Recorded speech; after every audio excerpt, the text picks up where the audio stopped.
again for a new press conference. The reason why we call this press conference today is due to two disturbing statements that were said by the President of the European Commission, Ursula von der Leyen, during a press conference that she held on December 1st, 2021. And I want to quote exactly what she said in order to make sure that we set the record straight and people that will be watching us will understand why we call this press conference and why we have the positions that we will have. So the first thing is, when Ursula was asked by a journalist, what is she thinking about the green certificate, the digital green certificate and the boosters?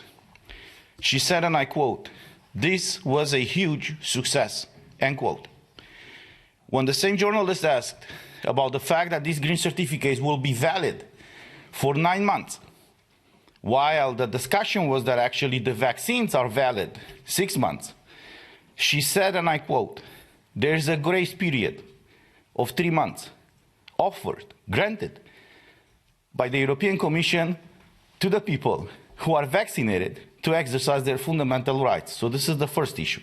Second issue, she was asked about the mandatory vaccination that we've seen right now being pushed all across Europe.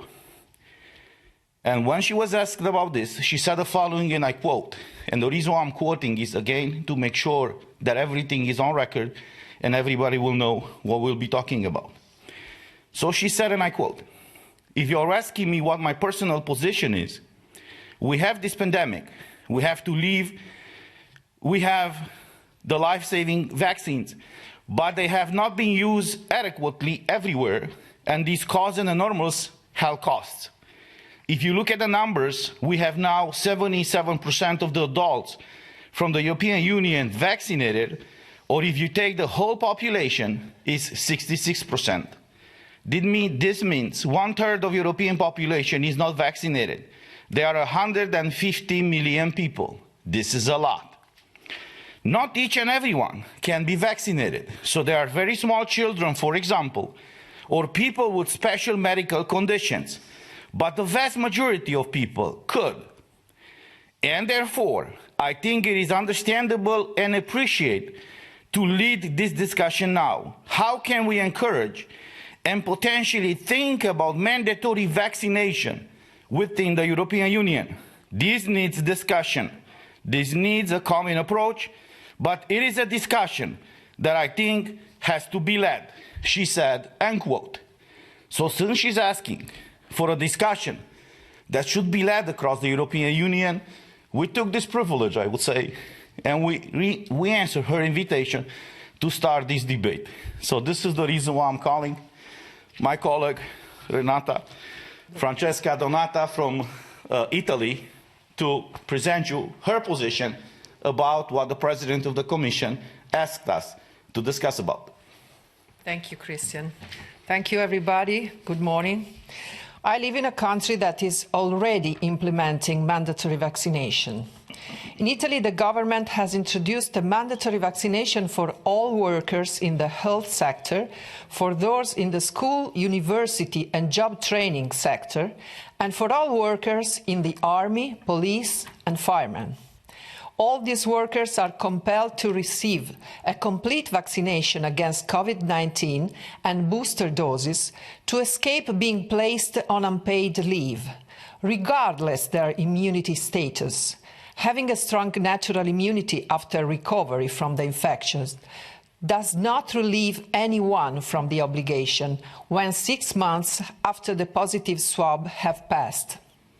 Moreover, even people with conditions that contraindicate vaccination are not exempted from the mandate, except for a few cases decided on the basis of an algorithm. Besides that, the government has just introduced an enhanced Green Pass, released only for vaccinated or recovered by 6 months, as requirement to access all restaurants, bars, cinemas, theatres and public events. It covers all people over 12 years. The basic Green Pass, instead, can be obtained even by paying COVID rapid tests, valid for 48 hours, and it's required to travel by all public transports, including local ones, to access all schools and universities, and to work in any public or private activity where vaccination is not mandatory. In my country, freedom of choice about personal medical treatments is denied, as people are blackmailed with losing their job or their freedom to travel or to study if they don't sign a consent to vaccination which is not free nor properly informed. Children over 12 now can't get on a bus and go to school if they're not vaccinated and their families can afford the cost of 3 tests a week, or don't have a car to carry them along. Many teenagers are experimenting myocarditis, pericarditis, and several are dying for sudden heart attacks, cerebral hemorrhage, or unknown reasons while sleeping, just after the jab. Now they're starting to inject children aged 5 to 11, as the EMA and the Italian Medical Agency have authorized the use of Pfizer jabs, even on them, by a decision based on a 1,500 children trial and a follow-up of a few weeks. In other European countries, the situation is similar, or even worse, like in Latvia, where unvaccinated members of the parliament are not allowed to have part in debates and to vote, or in Greece, where the government has proposed to fine with €100 every month all people over 60 if they will not get a shot. In Austria, there is a lockdown for the unvaccinated starting next week, and the draft law imposing mandatory vaccination for all people, including minors, with fines up to €7,200 or, alternatively, prison sentences up to 6 weeks for those who refuse. Last week, the President of the European Commission asked for a common approach in the EU to implement these measures in all countries. My reply is that the EU should reject all hypotheses of mandatory vaccination and discrimination of unvaccinated citizens, as the Council of Europe did in its resolution number 2361/21. On the contrary, supporting mandatory vaccinations, the EU would betray its fundamental principles and values of liberty, equality and protection of human rights. From that day on, being a member of the European Union would be a shame and a damnation for all democratic countries. Now the European Union has to make a choice. Will it keep being a democratic system or it won't? The Commission is open to turning authoritarian. We will see what the Council will decide. We are here to restore a union for freedom and human rights, not for shame. Thank you. Thank you. I'll invite now to the floor our colleague from the Greens. He's from Lithuania, Stasys Jakialunas. Thank you, Christian, and good morning, everyone. Now, some researchers, including medical researchers, call this pandemic PCR test pandemic. I agree with them, and I would add that this is also a pandemic of fear, because PCR tests are resulting in a number of cases, so-called COVID cases and COVID deaths, and this statistic is unreliable, confirmed by 3 statistical institutions in the European Union. Now, data, statistical data, and feeling of fear is manipulated to push all of us, including our children, into being vaccinated. Now, President von der Leyen called for mandatory, or discussion, I would be correct, for discussion on mandatory vaccination.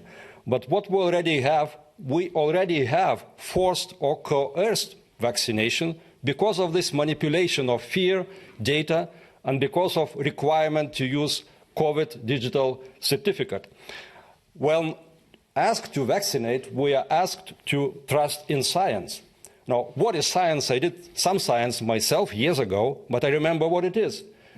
First of all, it's a scientific debate, open scientific debate. Now, where is the scientific debate on vaccination and other COVID issues, including the PCR test? I don't see any. Why? Because it's blocked. It's blocked in most of the media, and it's even censored on the global scale by some global networks. Now, I was born in the USSR. Actually, I was expelled from my home country before I was born because my parents were political prisoners during the Stalinist regime, and they were sent far away from the home country. I lived in the Soviet Union prison with the censorship, with the control for 30 years. I didn't imagine that we would be moving again somehow to the environment of the censorship and to the environment of the control. I was myself censored by the global network 3 times. Why? Because I asked questions, I proposed some discussion, scientific discussion, I initiated some discussion myself, and it was blocked, it was censored. Now, Commission President von der Leyen, I don't know if she is a victim of manipulation, data and fear manipulation, or is she manipulating herself? The scientists I trust and the data I analyze don't indicate that we need a vaccination for all, especially for children and young adults up to 50 years of age. There is no risk from this virus on a statistical basis to these age groups. Now, this censorship is quite dangerous because it's creeping into us, and if it continues to happen, I think we'll be living in something. We can call it global China, we can call it global Soviet Union, or we can call it global digital COVID land. Doesn't matter how we call it, but it's not a free world anymore.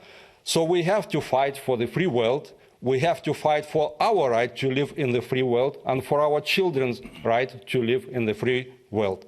Thank you. Thank you, Stasys. Christine? Yes, good morning. Thanks again to all of you for your overwhelming support and encouragement you expressed to us in uncounted emails, private messages on social media. But please, do not consider me a hero. I'm not brave and I'm not courageous. I am simply doing my job. I was elected to Parliament to serve the people, to act on their behalf and in their best interest. And I couldn't think of a better way to serve your interest than to uphold freedom, democracy, and the rule of law. But I'm telling you, the vast majority of the elected representatives, they are selling you down the river. You know, instead of adjusting our concept of what constitutes fully vaxxed, we need to adjust our concept of what constitutes legitimate government. And governments forcing people into compliance are neither legitimate nor democratic by any stretch of the imagination. And it isn't about your health either. You know, pharmaceutical companies are about as interested in public health as the arms industry is in world peace. Now, some of you may argue I'm exaggerating. I'm misjudging the government's intentions. Granted, that is a possibility. But are you willing to take that risk? Can you afford this nonchalant attitude towards government, considering what we all stand to lose?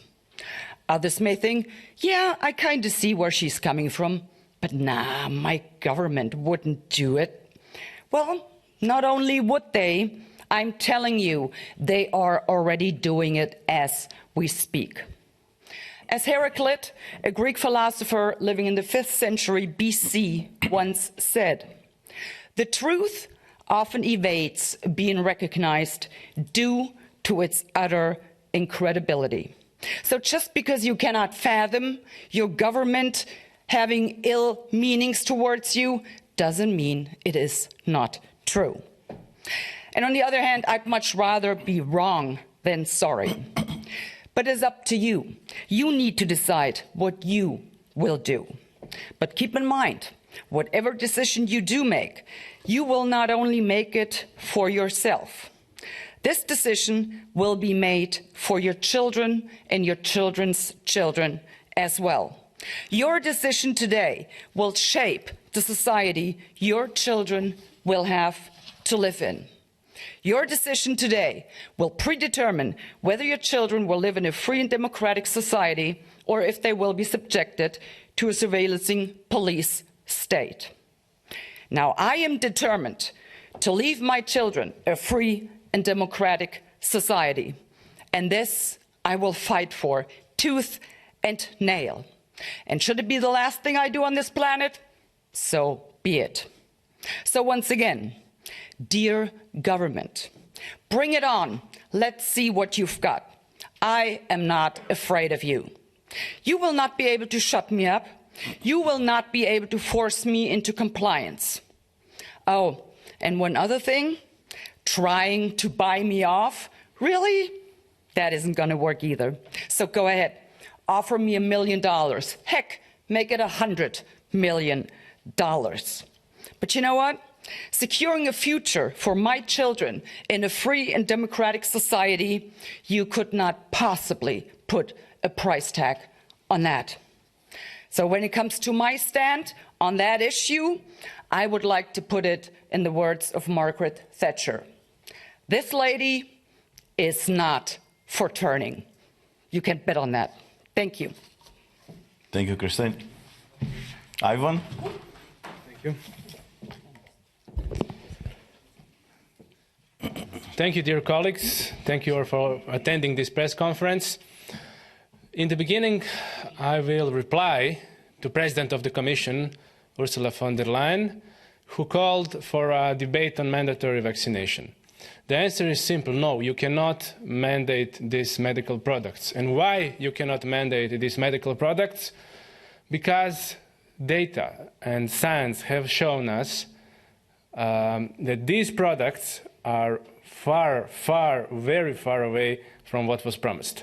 I will repeat it over and over again. On 25th of February, here in Brussels, in European Parliament, there was a committee and 7 directors, CEOs from major pharmaceutical companies, from Moderna and AstraZeneca to Pfizer and Novavax, were there. And we, as MEPs, had the right to ask them questions about their medical products. And they said it had extreme efficiency, 90, 95%, all those high percentages. And 9 months later, what we see in the data, what science and statistics shows us, it shows us that the efficiency is far less than it was promised. This is the benefit. The efficiency is the benefit. And there are also costs to the benefit. What are the costs? The costs are also, of course, side effects. Every product has its side effects. So what does the science tell us about side effects?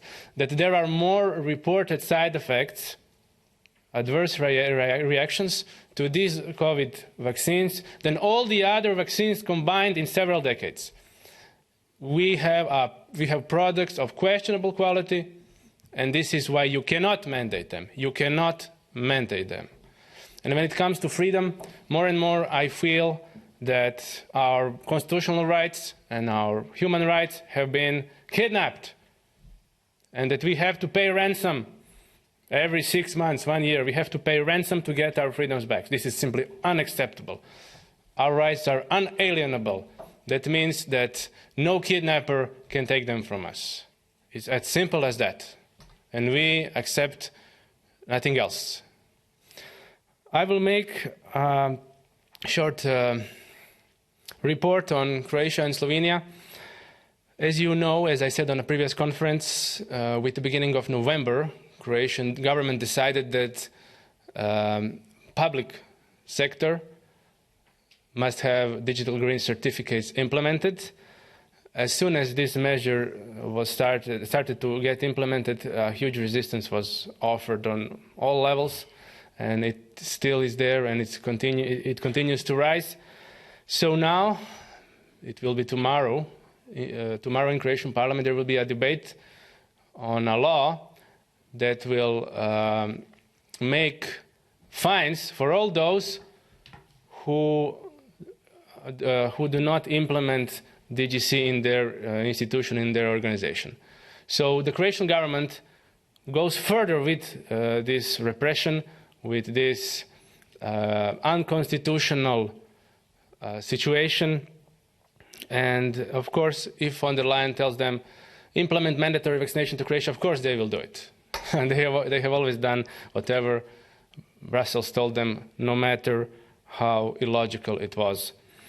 So Ms. von der Leyen said that DGCs were a huge success. Well, this huge success was declared unconstitutional by the Constitutional Court of Slovenia just a few days ago. The Constitutional Court of Slovenia, and I have to emphasize this because, as my colleague said, there is a lot of censorship and informations like this spread very slowly, so I will make a special address on this here.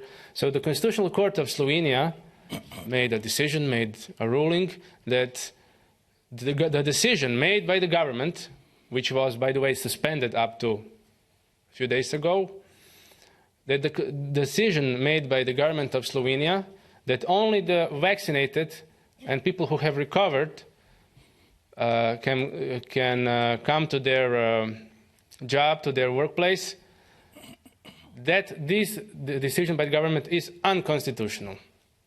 So it's a huge victory for constitutional rights all over Europe, and this is one of the many court rulings on different levels, constitutional, lower levels, Supreme Courts, etc. And we need much more rulings like this. So this is a clear confirmation that the laws are still in power, human rights are still in power, but you have to fight. You have to submit a lawsuit, and you have to fight on this legal front, on activist front, on scientific front, and this is what we are doing, with what we will continue to do. Thank you. Thank you so much, Ivan. One death, it's a tragedy. 1 million deaths, it's statistics. This is a quote attributed to Joseph Stalin.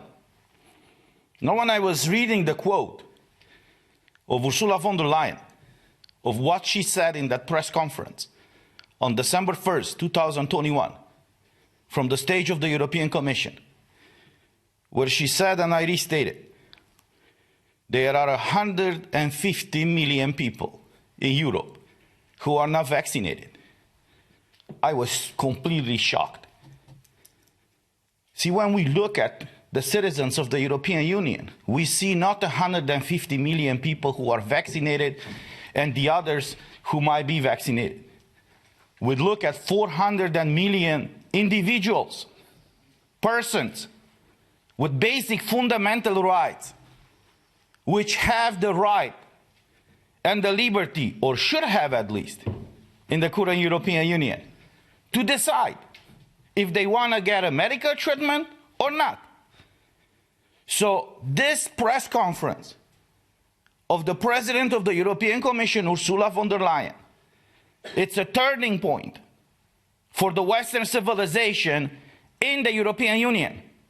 When we talk about the Western civilization, we don't talk about a geographical place. We are talking about a set of values that created what we call today Occident or Western world, that everybody is referring to, that a lot of billions of people from around the world are trying to get here. This is the reason why we have the issue of the illegal immigration all over the place. Because this is the only place in the world that created and creates prosperity for people. And the reason why it's doing that is because it's accepting every person. And it is acknowledging these basic fundamental rights that we all have. This is the reason why people are not trying to run in China or in Russia, where you see dictatorships and tyrants. People from there are trying to come here because they are pursuing freedom. So what we heard on December 1st, this is changing. It's a game changer for everything related to the European Union. We've seen in the past 2 years and a half, since the current president of the Commission is leading the European Union, unbelievable attacks to the sovereignty of the member states of the European Union. But what we've seen now, and this is unprecedented, she's questioning, this is the problem, and I repeat, she is questioning the basic fundamental rights of every citizen, of every human being living inside of the European Union. Because if she's raising the issue, let's talk about the mandatory vaccine, let's have a discussion. Discussion about what? About forcing people to do something against their will, or to accept their freedom of choice. And as it is done always in these EU institutions, everything is a compromise. We've been part of the debates in the parliament. Everything that people say here, everything that majority of the people vote, is not a matter of right or wrong. No, let's have a compromise. What I'm asking the European citizens, where do you draw the line? Where do you compromise? How much of that power you want to give to the European Commission, to unelected bureaucrats, to decide against your will what to be vaccinated with in order to live a free citizen, if you can call it that way, you know, as Ivan said. So what she's doing right now, it is an attack to even the existence of the European Union. Because if you go in the Treaty of the European Union, Article 3 says the following, and I quote, "The Union shall offer its citizens an area of freedom, security, and justice." Freedom is not an abstract concept. Freedom, liberty, it's individual. It's personal. The government cannot say, well, you know, you have the choices between A and B. No, I want to be the one making those choices. You have to create for me an environment where I can exercise my right to choose. It's not you giving me options. It's me choosing my own options. So for us, it was mind-boggling to hear, even from the highest level in the EU, Ursula von der Leyen coming publicly and say, well, let's have a debate about it. Debate about stripping the basic fundamental rights of all the human beings living inside of the European Union. There's an article, another article in the Treaty of the European Union, Article 6, that says the following, and I quote, "The Union recognizes the rights, freedom, and principles set out in the Charter of Fundamental Rights of the European Union." And here's the first page of that charter. The first article is talking about human dignity. You see, it's not talking about the state. It's not talking about the Commission, about the Parliament, or the Council. The first article of this charter is emphasizing the role of human dignity and says human dignity is inviolable. It must be respected and protected. Article 2 is talking about the right of life. But Article 3, it says the following, and I quote, "Everyone has the right to respect for his or her physical and mental integrity.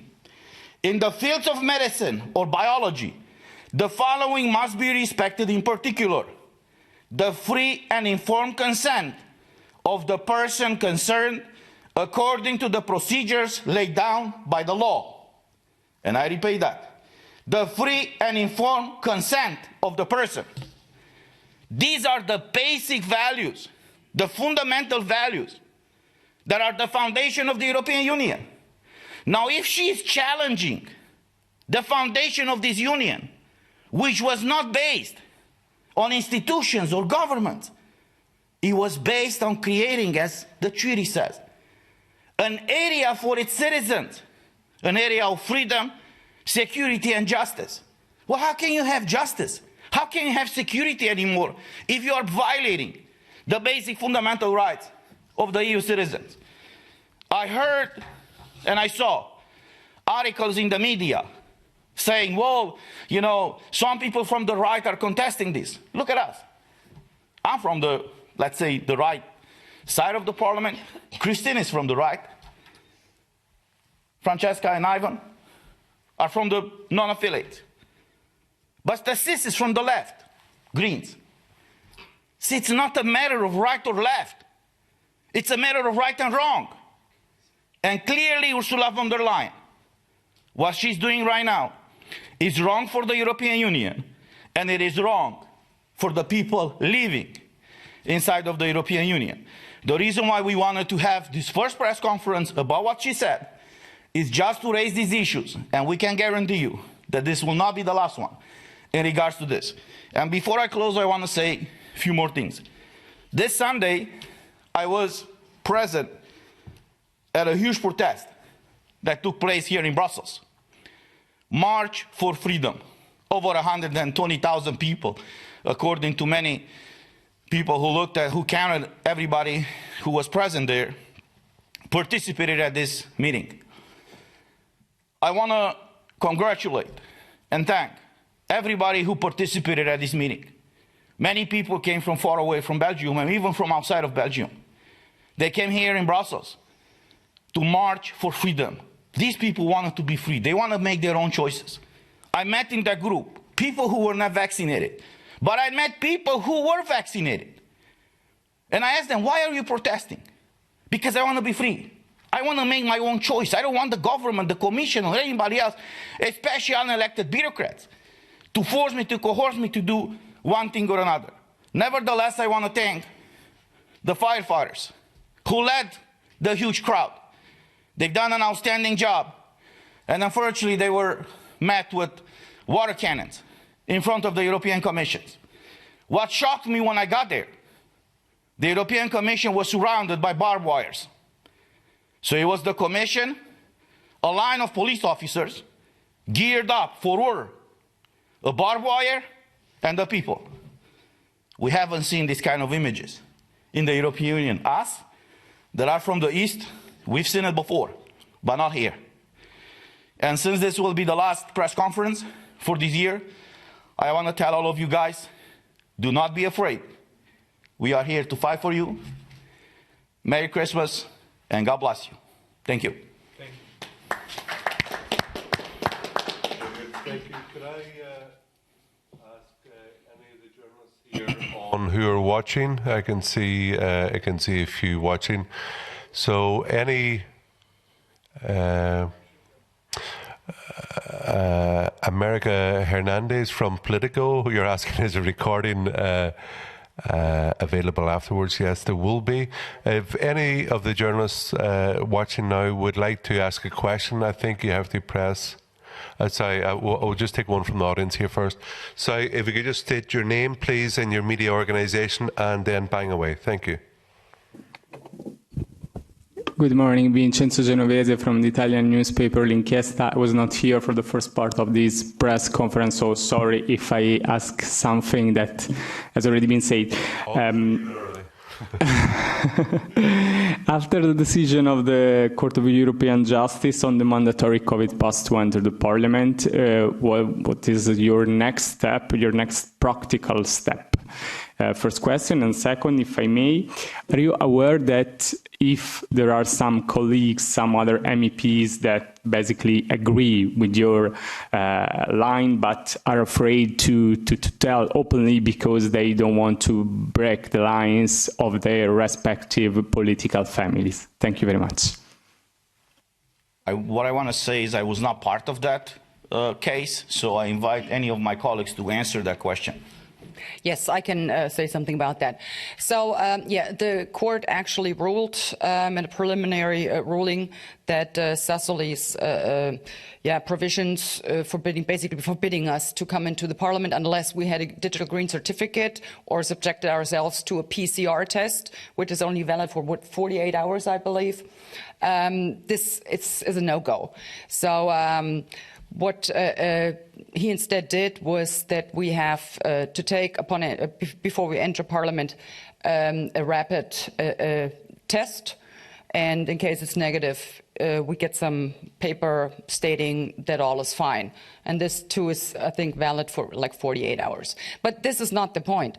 We're not really talking about, how do we get into parliament, even though I would have never guessed that, one day I will actually be faced with a problem of getting to my office where I was elected to do my work.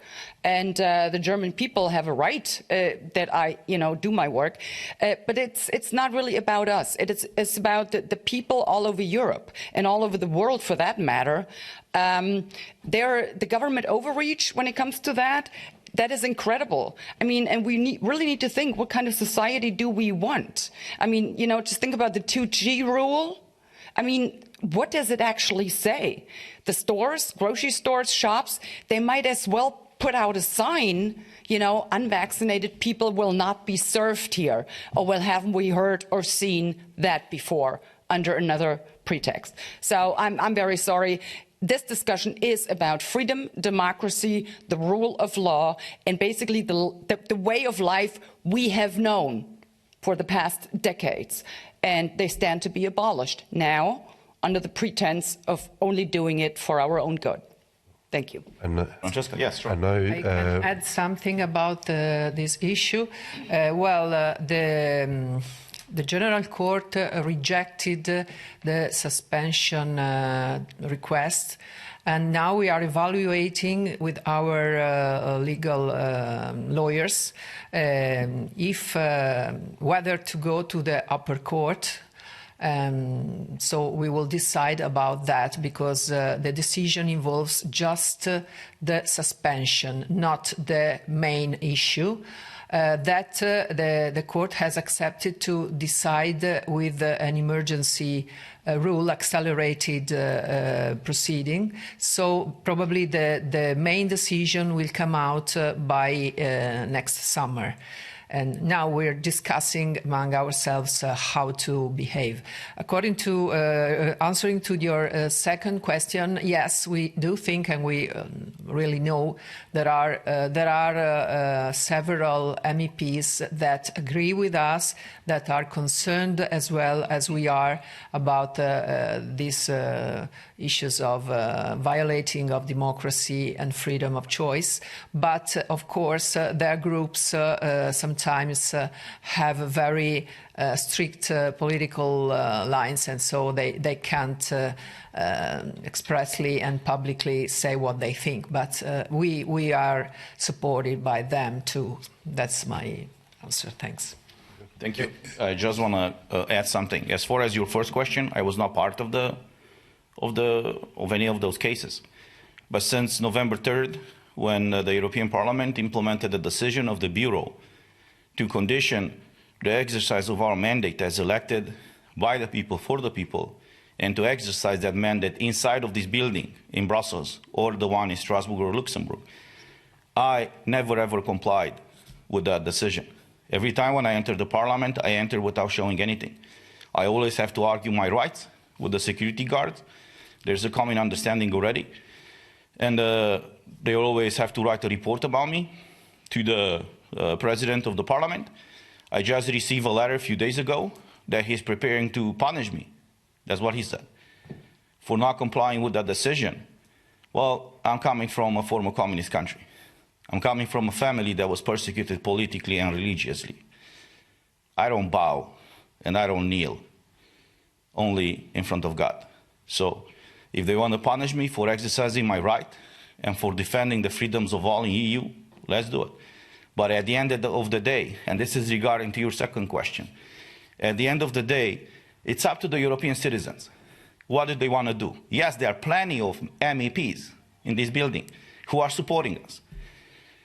Some of them are afraid of the groups, some of them are pressured.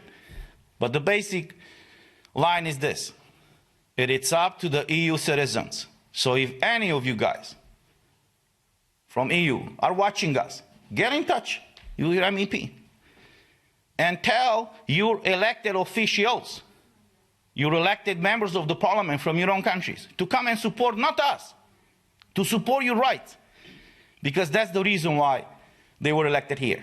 Thank you.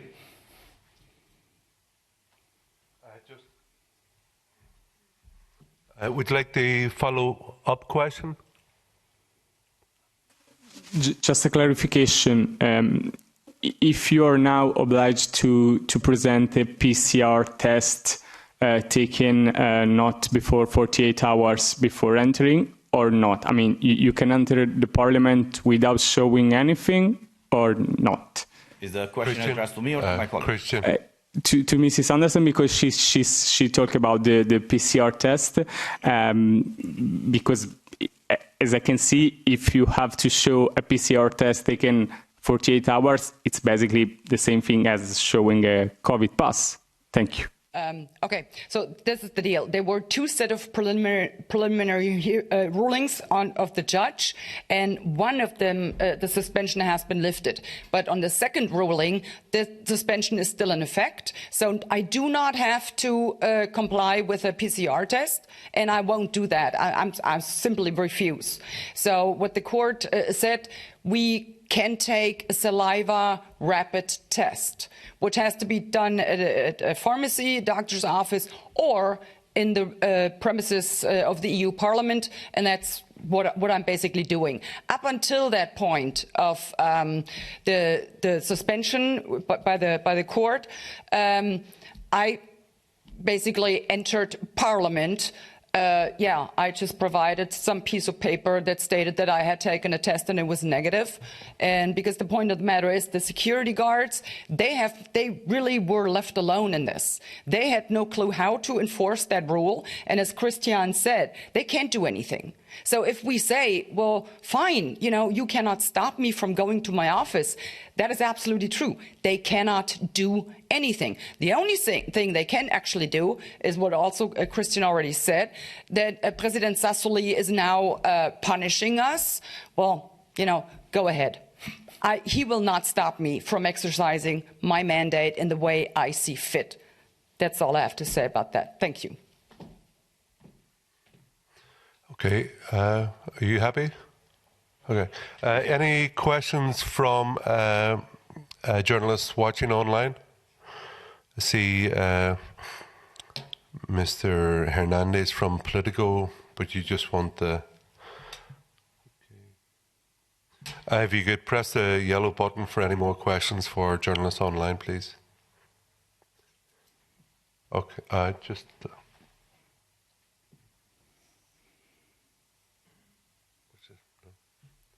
Okay, everybody, thank you very much. My name is Herman Kelly, and on behalf of the MEPs present here, I'd like to thank you for coming here today and for logging in online to follow the press conference. Let's have it for freedom. Thank you very much. Thank you. Thank you.